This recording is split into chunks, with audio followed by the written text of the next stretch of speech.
Mr. Zorko, welcome back. Thank you, sir. Thank you. Thank you. No problem. We were talking about when you started your business here. We started speaking to customers or pitching the service in January 2015. Okay. So about 7 months ago. What inspired you to start a mobile business? I'm really interested. It actually started as a class project. We have this lab to market series in the MBA program. It's basically coming up with ideas for different businesses. Could be literally anything. And it started with just kind of outside the box. What different types of services do people need? And we actually went up on a trip to the Bay Area as part of the class, and we saw all the different services that the big tech companies out there, the Googles, the Apples. NetApp was actually had quite a bit of services. We just saw there are a lot of services that are provided up there that are not down in San Diego as of now.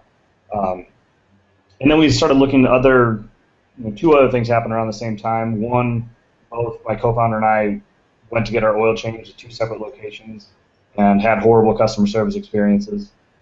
And found, when we spoke to other folks in the class and just other potential customers, that it was common across the board. Right, and that's what Kush says. How he started his business, horrible haircut service, right? Yeah. Didn't want to wait in line. That's definitely a big part of it. And the third thing was I actually worked in a car garage when I was 16, 17 years old, and realized that the process hasn't changed as far as how customers are dealt with. Just when you bring it into the shop and the rhetoric that the customer service folks use and the pressure. And do you think you give better customer service as a mobile business? Definitely, because we don't have to do the same volume to just keep a brick and mortar shop in up and running.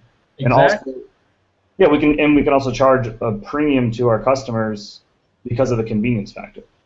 It's not out of price range for anyone. It's really right in price range with what they'd be paying anyway. Yeah, exactly. I mean, Jiffy Lube is an example, kind of promoted. I think they just changed their pricing structure, but they used to promote like a $25 oil change. And our lowest one is $35 for people, for the first-time customers. So there's a discrepancy, or there's a difference. We're not trying to compete on price with any of the big players because we don't have the volume or the demand to get the pricing. I don't think you'll have to compete with the price because your service is heads above them as far as being able to get to them, service them quickly, and the most important thing, conveniently. Yeah. Yeah, I mean, a lot of the quick lube places are our primary competition from where it comes off. And none of our customers are concerned about time, or most of them aren't. They give us their keys, and we'll tell them we'll get back to you in 30, 45 minutes, and they're like, as long as it's before I leave for work, leave work, I don't really care how long you keep my keys. Right. So it's not a speed thing. We've taken that. We don't have to be the fastest oil change. We just have to be a good quality customer service and get your car back before you need to leave work. Okay, and so you go to different businesses. You have partnership deals with businesses. You give them discounts based on business partnerships. Is that right? Right now, we're dealing with a lot of the property managers, so a lot of multi-tenant businesses or buildings.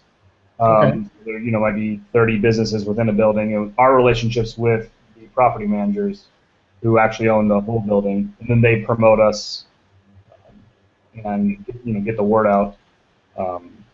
And there's going to be we have several customers lined up that are running their own building. So it's like one large single tenant, like a Google or an Apple, like those type of structures. Okay, and what type of employees do you hire? Do they have any type of certifications? We put them through good training, and our primary senior technicians done a couple thousand oil changes. Yeah, I mean they've been doing it for a very long time. They're actually really passionate about cars, and a lot of the time, the people that approach us, we haven't had to search very hard to find the employees. Most times, they like the idea of the business. Most of our employees have been burned previously at other oil change locations, and they like our setup. That there's no upselling, there's no pressure to take on other services. It's simply, we're going to do what you ask and get your car back and get you out the door. We go through an online booking system, so we carry the exact oil that we need for that day, plus we carry some inventory for a few common vehicles. Okay. Tell me a little bit about your online booking system and your website. Yeah, so essentially the customer would just, once they find out about our service through the property managers or whatever avenues they do, they go to our website. The properties that we're on are listed there. They can choose the property, the and date. That's executiveoilservices.com? That's correct. Yeah, they'll go to executiveoilservices.com and the book online. And it has a calendar and everything. You really don't have to download an app. They just go straight to the website. Yeah, go straight to the website. It works on your mobile app as well. There's not an actual calendar now based on the number of sites we're on. We actually made it a drop-down menu. It was a little bit cleaner for the mobile application. So you basically just select your location, select your date, and then select a time slot. And after that, you'll put in your car information and what services you want. If you want headlight restoration or just an oil change, and then you'll have your out the door price before you ever book the service, so you know exactly what you're going to be paying. Which I think is one of the things that we found our customers really like. Is a lot of times when you go into a place that advertises a certain price, you walk out, with a different bill, and so we're trying to just add some clarity and some transparency to the whole process. So yeah, it's the out the door price. And you've been just extremely busy since you started, right? Yeah, yes, we've been definitely growing in business. We're actually hitting a lot of our, because of the duration between oil changes, being up and running for 5-6 months now, we're actually getting a lot of our repeat customers now. So it's building quite a bit more. We're finding that a lot of people, they use the discount. We have a first-time customer discount to try it out, and then they find that they like the quality of the service and they can keep coming back. But in the future, do you see adding another vehicle, franchising? Yeah, we're looking to add another vehicle probably in October. We've got quite a bit of demand from the property managers wanting us to expand to other buildings, and then we're trying to decide, depending on how the second one ramps up, and if the ramp up speeds are in line with what we think, we'll try and get a third or fourth vehicle out near the 2016. And do you want to have close supervision of this, or do you think that folks in other areas of the country will be able to franchise with you without your close supervision? I don't see a problem with the franchising out to other folks. It just needs to.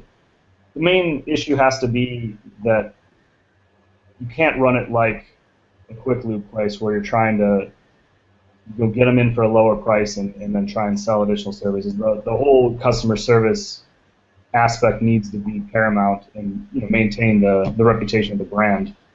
Exactly.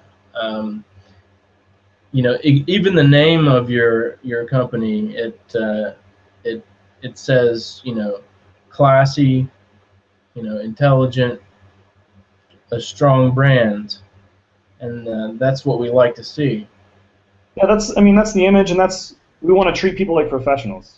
Well, actually, in the MBA program, we had this negotiations class, and I'd say about 40% of the class said we had to go around and talk about our worst negotiating experience, and 40% of the class said it was either at the mechanic shop or buying a car, and it's just that whole mentality around not knowing and not a misalignment of information, where one side has a lot of information and one side doesn't, and using that to their advantage. And that's why we try and provide as much information to the customer as possible. We email out owner's manuals to them and show them exactly on what page it says the type of oil. And I think you're on the right track. It's a great business model. I'm really glad we had the chance to speak. Um, this I think you're going places. I think you're on the right track, because these customers, the more comfortable they are with your service, the more customers you're going to get just by word of mouth. Yeah, I mean that's the key is oil changes are not something, a haircut you can see, right? If somebody did a good job on a haircut, you can be like, that's a nice job, I want to try them. Oil changes, it's a little bit understated. So you need to find the customers that are really going to promote their oil change service and say, I had a really good experience with these guys. And it's actually been really, really nice. A lot of the customers give us really positive feedback and are telling our friends. I'd say at least half of our customers right now are referrals from other people that have just already used the service. So it's nice to see that we're providing a service that the customers actually want. Yes, and I think the folks will be even more comfortable. They're at work, no problem. Yeah, give us an oil change. Yeah, and we're not going anywhere. We're gonna. I mean, well, we're mobile, so we're obviously gonna go somewhere. But we'll be back. 2 weeks from then. Right. We're on yeah. So we're not running away from any problems. They're gonna be able to confront us if there's any issues. We haven't been experiencing that, so obviously that's key to any business. All right. Well, as a young business, I wish you a lot of luck and good fortune in your business. I think you're definitely on your way to great success, and I really appreciate you doing this interview with me. And I hope to bring you some more customers in the San Diego area. Well, I appreciate that. Thank you very much. I really do appreciate getting the word out there.